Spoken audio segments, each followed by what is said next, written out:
6 mai 2022. En manchette, Julie Tremblay passe le flambeau, un premier roman solo pour Robert Bouchard, 2 médaillés d'argent en athlétisme.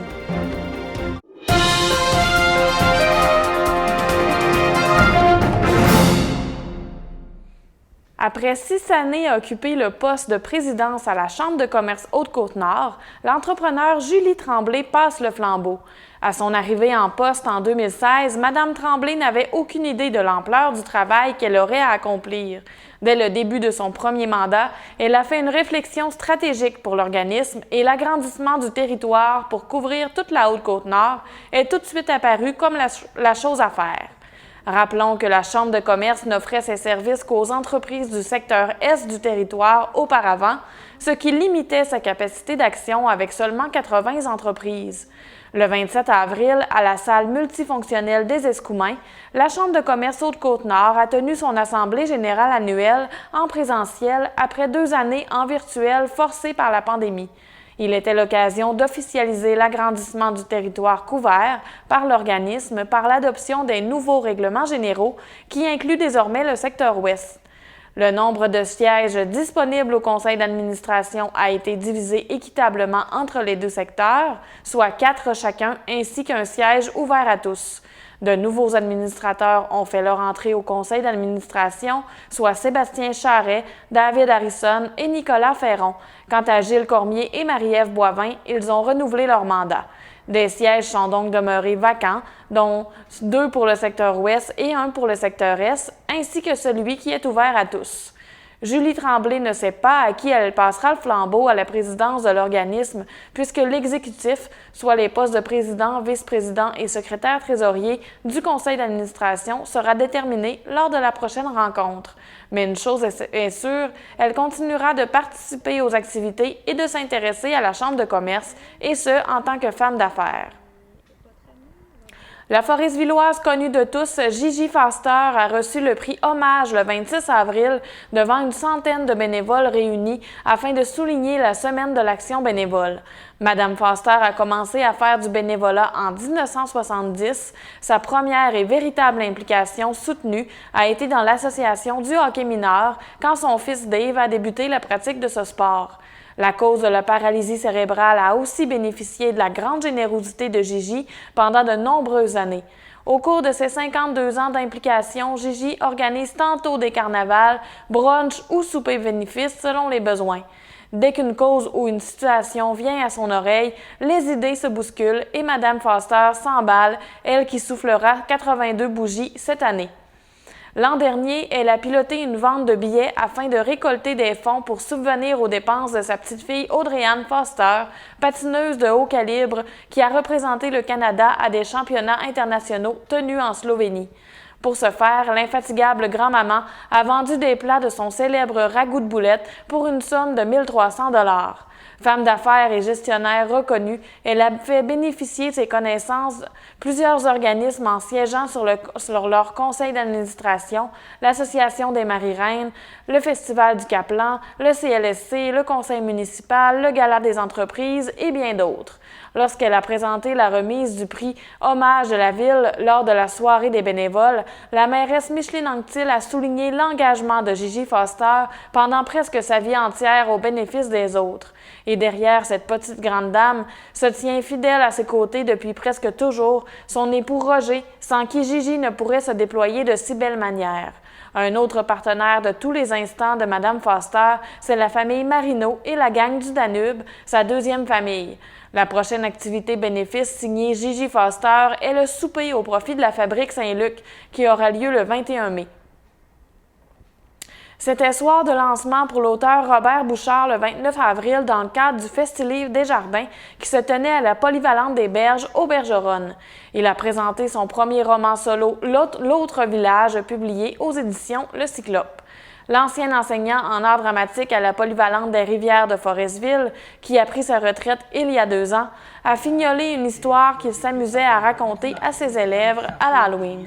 Chaque année, l'histoire rallongeait jusqu'à ce qu'elle prenne toute la période du cours. À la fin, l'enseignant réfléchissait avec les élèves à la façon dont elle pouvait se terminer, a-t-il raconté alors qu'il a présenté sa création dans les bibliothèques de Forestville et Portneuf-sur-Mer en primeur le 28 avril.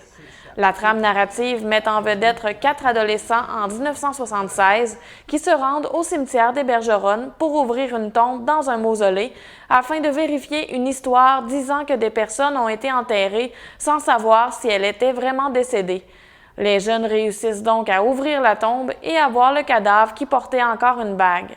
Un des protagonistes prend la bague même si ses amis sont contre l'idée puisqu'il s'agit de profanation.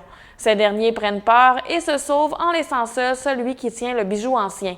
L'escalier du mausolée s'effondre et l'adolescent reste figé sur place. Ce n'est que lorsqu'il échappe la bague qu'il réussit à se sortir de là avec l'aide de ses amis, croit-il, mais ceux-ci affirment ne pas l'avoir secouru, ayant trop peur. Dévoile l'auteur qui précise que son livre n'est pas effrayant, à l'exception de ce petit segment. Il le qualifie plutôt de roman policier adressé aux adultes. Le récit amène les lecteurs 14 ans plus tard, en 1990, alors qu'un des personnages est désormais propriétaire d'une agence de détectives privée à Montréal. Il demande à son comparse de se rendre sur la Côte-Nord pour mener une enquête sur l'histoire de la bague et des raisons qui ont poussé les résidents et le curé des Bergeronnes à cacher la vérité aux adolescents. Pour Robert Bouchard, c'est une façon de décrire certains villages de la Haute-Côte-Nord, dont Forestville et les Bergeronnes, et d'émettre certains commentaires de gens de la ville qu'on entend souvent. C'est important pour lui de faire connaître la région. Il n'y a pas suffisamment de livres qui en parlent, à son avis. L'auteur originaire des Bergeronnes n'en est pas à son premier projet d'écriture. Il a commencé très jeune à manier sa plume. Il a d'ailleurs remporté un prix grâce à un recueil de poèmes lorsqu'il n'avait que 15 ans. Il cumule plus de 700 articles sur son blog historique et il a lancé le roman Le fantôme de l'auditorium en collaboration avec ses élèves en 2017. L'auteur, qui a des projets plein la tête, aimerait d'ailleurs répéter l'expérience de création collective en collaborant avec des personnes intéressées par l'écriture dans chaque village de la Haute-Côte-Nord. À suivre. La pêche à l'éperlan à Baie-Laval ne cesse de gagner en popularité, mais les cabanes laissées à l'abandon après la saison hivernale imposent des coûts aux contribuables de la ville de Forestville, et ce de façon récurrente année après année. Pour le directeur du développement économique Jean-Sébastien Pinchot, il est irresponsable de laisser ces équipements de loisirs se détériorer près de la rivière et sur le bord de la route 138. Assez que les élus municipaux envisagent une réforme complète de la réglementation entourant cette activité hivernale. C'est plus de 2 500 $ que ça coûtera à la ville pour ramasser la dizaine de cabanes laissées à l'abandon par leurs propriétaires. L'instance municipale ne peut pas facturer les responsables puisque les équipements ne sont pas identifiés alors qu'une inscription obligatoire et l'affichage du permis sont demandés. Des affiches sont d'ailleurs disposées sur place afin d'indiquer que l'enregistrement des cabanes à pêche est obligatoire au bureau de l'hôtel de ville. Les cabanes doivent être enlevées avant le 15 mars. Après cette date, une amende de 200 $ sera remise, mentionne la pancarte.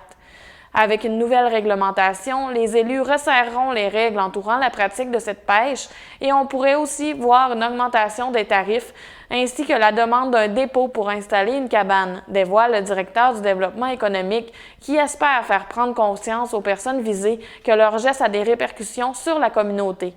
Dès l'an prochain, une procédure d'inspection récurrente sera mise en place afin de vérifier l'affichage des permis notamment. En attendant, des procédures de ramassage seront entamées incessamment, donc on demande aux propriétaires des cabanes de venir les chercher le plus rapidement possible. Sinon, il sera trop tard pour les récupérer.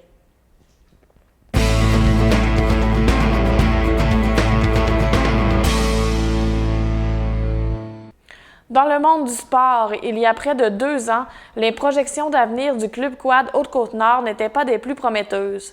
L'état du sentier entre Forestville et Colombier ayant fait fuir une portion considérable de membres, le président fondateur de l'organisme, Yvan Maltais, jouait ses dernières cartes auprès des différentes instances afin de réunir les sommes nécessaires à la réfection du tronçon en question, sans oublier la remise en état du pont de la rivière aux Pins.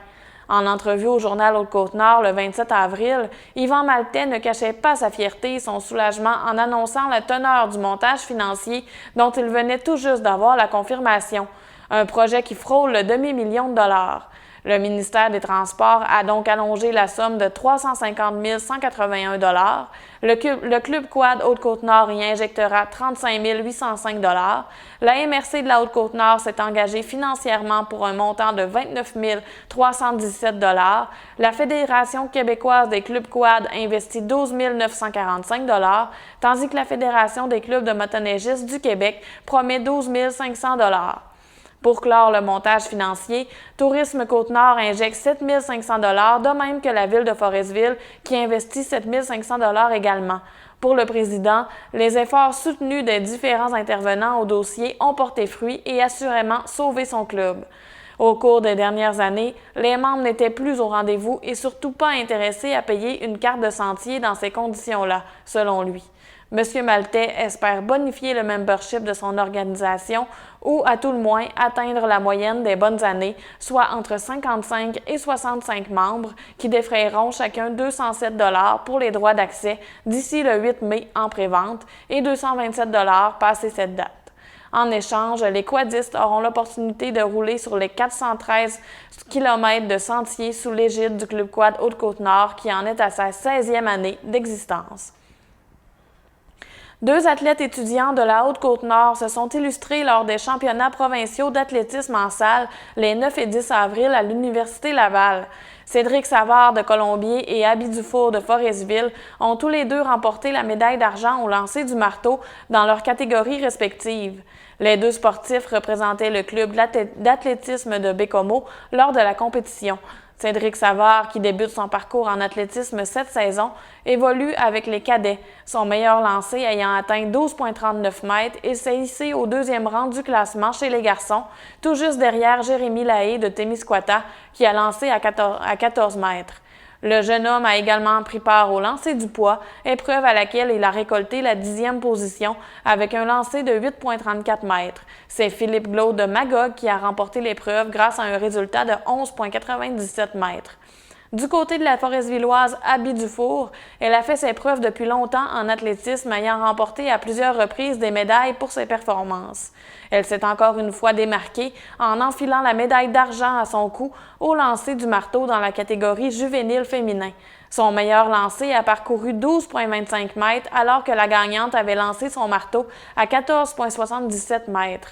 Au lancer du poids, la jeune femme a terminé en 9e position du classement avec un lancer de 8,58 mètres. C'est Claudie Morin de Laval qui a pris le premier rang, soit la même athlète qu'à la discipline du lancer du marteau.